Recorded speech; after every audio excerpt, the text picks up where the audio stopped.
Yo, what's good, everybody? It's your boy Steph from the Hot Moving Podcast and the Playmaker, Michael Irvin. He gets sacked from NFL Network after 15 years. And what does this mean for him going forward, right? I mean, look, we know Michael Irvin was in that whole situation last year with Marriott. He was recently in a situation a few months ago with some domestic situation at his house in Texas, I believe, or Florida, something like that, right?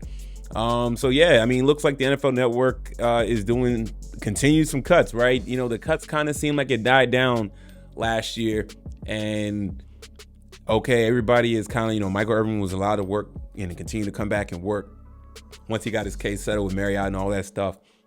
And then he was on Undisputed, right?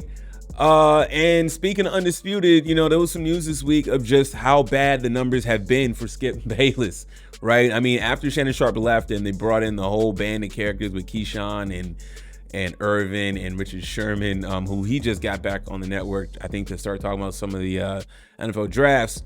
The numbers were bad, right? Look, they had 45,000 views on April 25th, which was low. You know, covering the draft is a big day, you know, for content creators on the internet and on TV talking about it, and they were only able to draw 45,000. Could this be the nail in the coffin for the show? Or, you know, since Michael Irvin has some time and is not going to be on the network, I don't think Irvin wants to go back to ESPN, considering how they just dismissed him when he felt it was definitely unjustified, and I side with Irvin on that. Could bringing Irvin in full time help save the show? I know Irvin is a dynamic personality and everything, but is that enough to get viewers, to get numbers back up, right? I mean, Irvin does try to talk basketball. It's not that bad, but I mean, he's not a basketball analysis. He's a Hall of Famer who played for, you know, America's team.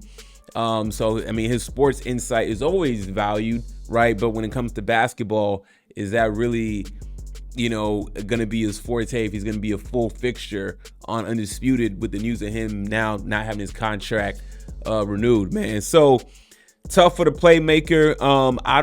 I mean, for the NFL Network to cut him, I mean, he's a big face, right? I thought that, I mean, it's always good to have Irvin on the network, you know, so to cut him, I mean, who do they have in mind to replace him with that's cheaper and has the same type of personality and draw? I don't know, right? So sucks for the Playmaker. I'm sure he'll land on his feet. You know, maybe this is a good chance for him to go independent, or at least kind of, you know, go the podcast route, as a lot of these athletes are doing, or former athletes are doing. And I think, like, if Michael Irvin were to go private, I mean, I'm not saying he's going to draw crazy, you know, Club Shay Shay type numbers or anything like that, but, you know, he can do something where it's manageable, it's flexible, and still make some money. And then if he's going to do part-time on Undisputed, he can do that. Or, you know, maybe he could go full-time on Undisputed because the football season, maybe the numbers could go back up for Undisputed if Irvin is a full-time fixture. I mean, it seemed like during football season, though, I mean, we got a sample size of that, and the numbers still weren't good, even when Irvin was there the few days a week that he was. So is even going to Undisputed full-time to get a bag? We don't even know if that's going to be enough to save Undisputed as a whole together, right? So we'll see, man. Anyways, let me know what you think about all this with Michael Irvin getting let go, or his contract not getting renewed by the NFL Network. And, you know, should he make camp and go to the sinking ship that Undisputed is with Skip Bayless over there? That would be tough. Anyways, let me know what y'all think about all this. Thanks for watching. Please like, subscribe. I'm out.